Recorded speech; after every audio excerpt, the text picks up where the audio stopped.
చేస్తారు. అప్పుడు ఇంకా అప్పుడేదో అది చేసాం కాబట్టి ఇప్పటికీ సినిమాలు ఒక్కదానికి పరిమితం చేస్తారు సెన్సార్.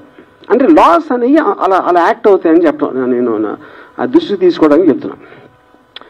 సో అప్పుడు అది కంట్రోల్ ఎలా చేయాలి, అసలు చేయాలా వద్దా అనేది major issue.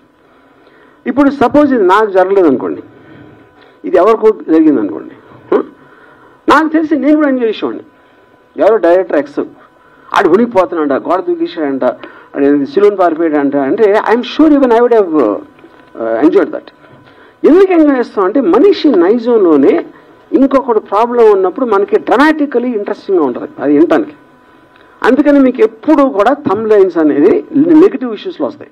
Negative thumb line ఉంటేనే ఓపెన్ చేస్తారు, లేకపోతే ఓపెన్ చేయడం దాని ఫస్ట్. అప్పుడేంటి అదే ఫ్యాక్ట్ అని అనుకుని ఓకే అని అనుకోవచ్చు. ఎందుకంటే మీరు చెయ్యలేని దాంతో మన కోవిడ్ వచ్చినప్పుడు సహజీవనం చేయాలని చెప్పారు కదా, అంతే.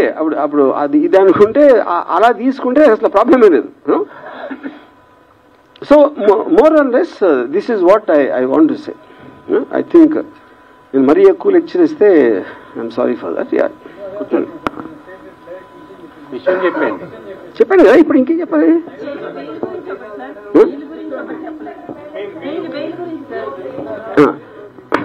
కాదండి, ఇప్పుడే బెయిల్ ఏ పరిస్థితుల్లో వేస్తారు అని చెప్పారు ఆల్రెడీ. అది వినలేదా మీరు?